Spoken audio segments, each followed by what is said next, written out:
we've talked kind of about those early days and trying to find your path, trying to find the road to success. But you were told by people very, very close to you, including your mum, right, that maybe you should be doing something else. How was that experience? How did that feel? Did that make you think twice, or were you still 100% dedicated on what you're doing? There was definitely a few moments where maybe I was like questioning it a little bit as I was getting like, you know, closer to 30, and I was spending a lot of my own money promoting myself as a DJ and putting my music out there. You know, because before I was signed to, you know, a major record label that I am now, I didn't really have that support of a team. It was kind of me self-promoting, me trying to get my stuff played on radio, right. Me paying for artworks, for music videos. This stuff costs a lot of money. You're a one-man band, essentially, doing it all yourself. Yeah, and you know, when you go and again, and you're not seeing the results, you're like, oh, is this going to happen? Did you give yourself a firm deadline, like turning 30 or turning 35? Was it ever kind of like, I'm going to get to that point, and if I've not done it by then, I'm not going to do it? You know what? In those moments where I questioned it, it still wasn't enough to ever defer me. So no, I never had in my mind, I was always so like, this is going to happen. It will happen. Just keep going, Joel.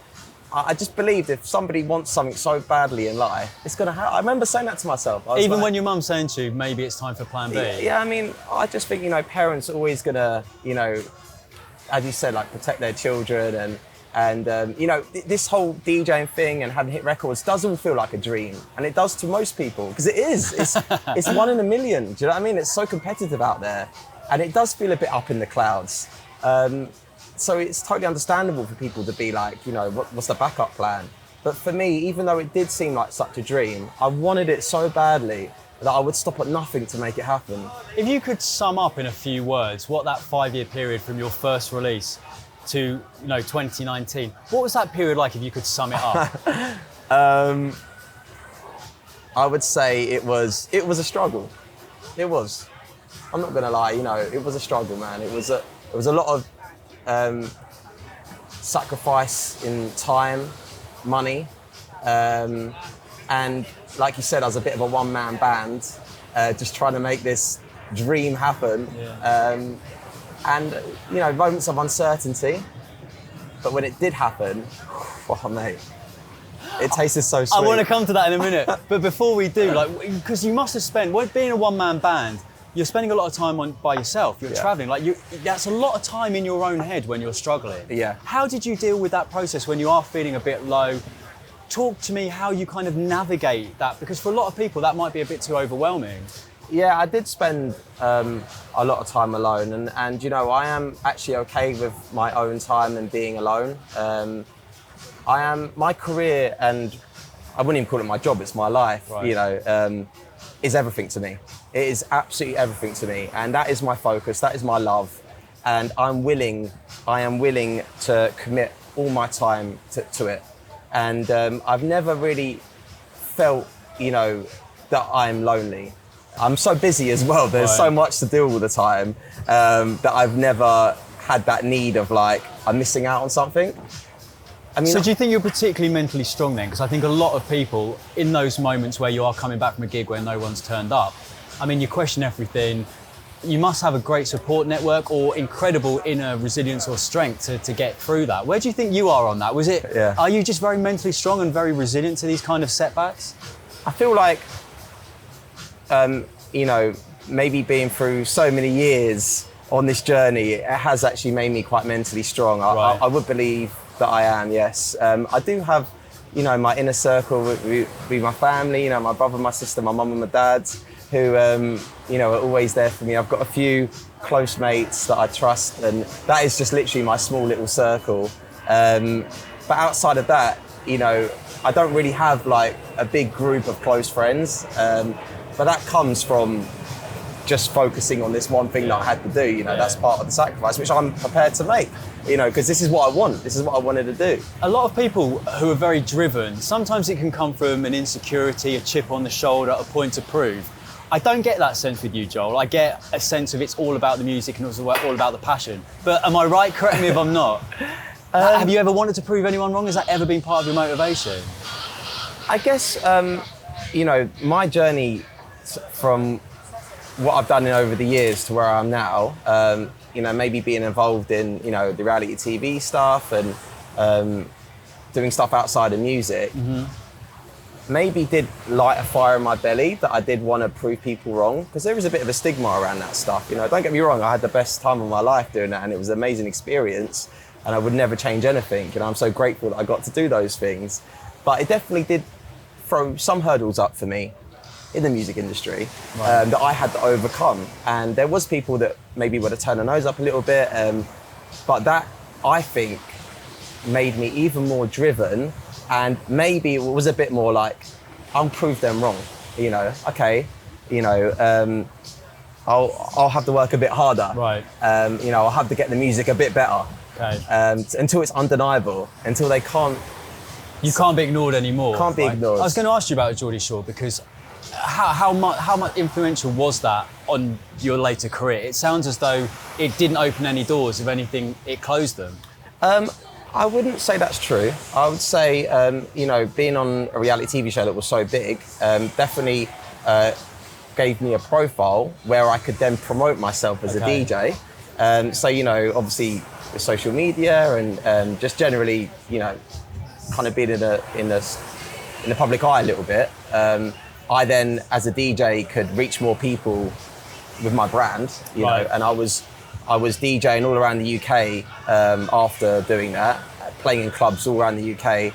Sometimes not the best clubs, but I was still playing in front of more people, which is all I wanted to do. So it gave you a profile and it gave you the audience, but what about in terms of the record industry? Yeah, so that there was hurdles. I know that, for example, when I first was having my first hit, some radios were not sure whether to play it or not, which is totally understandable, I know there is a bit of a stigma attached to it, but as I said to you, I always kept a positive attitude, and in my mind I was like, I've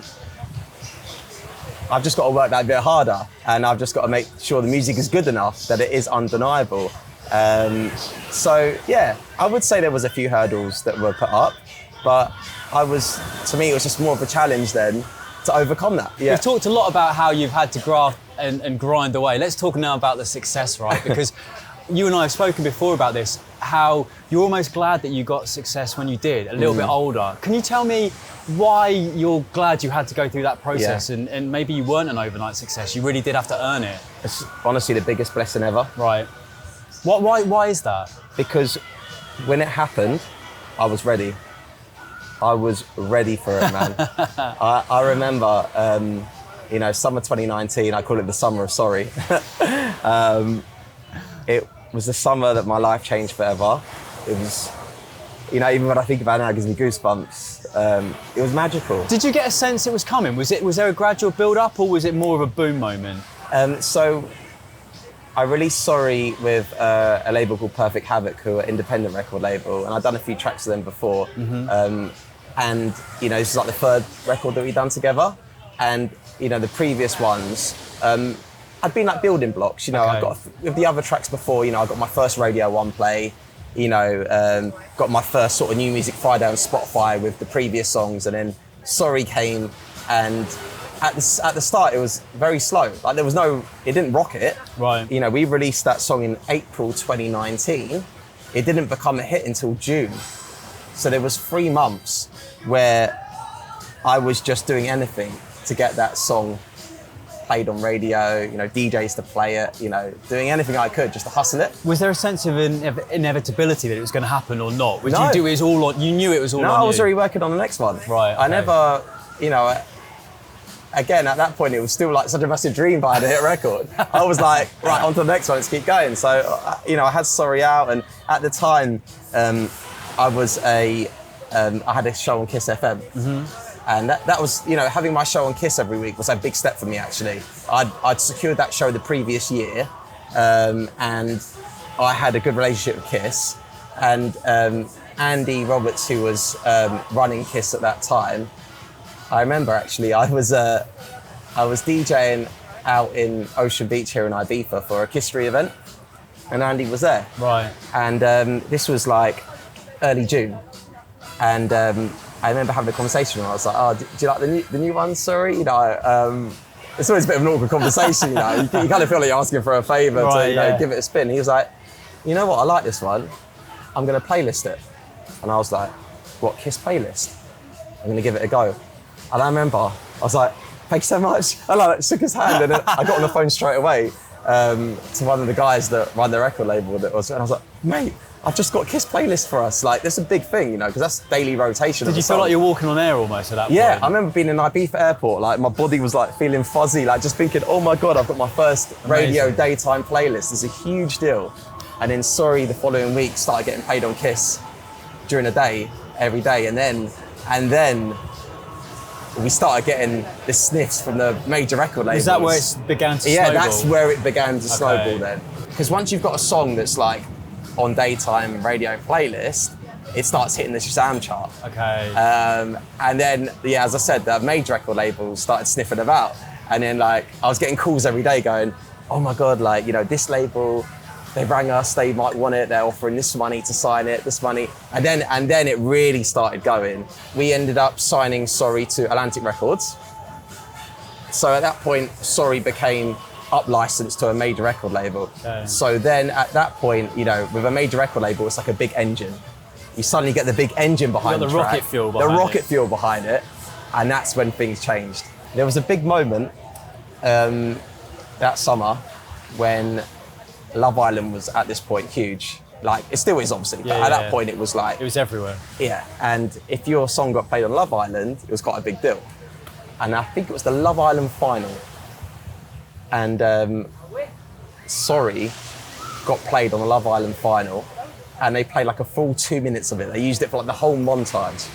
And boom, it went straight to #1 on Shazam in the UK. And it actually broke the record for the most Shazam song ever in the UK in 24 hours. When did you know that they were going to play it? How much? You don't know. You had no idea at all? I was actually, so it just blew up? Yeah, I was out in Zante at the time. I had a residency out there. And I remember, I've told this story before, but like, you know, phone service in Zante is terrible. Right. They've got like no 4G or whatever. It's just awful. Yeah. And I remember I was in my hotel room and getting ready for the gig, and the play happened on Love Island, and my phone just like froze. Like it was like loads of things going off, and the first thing I thought was like, oh, what have I done?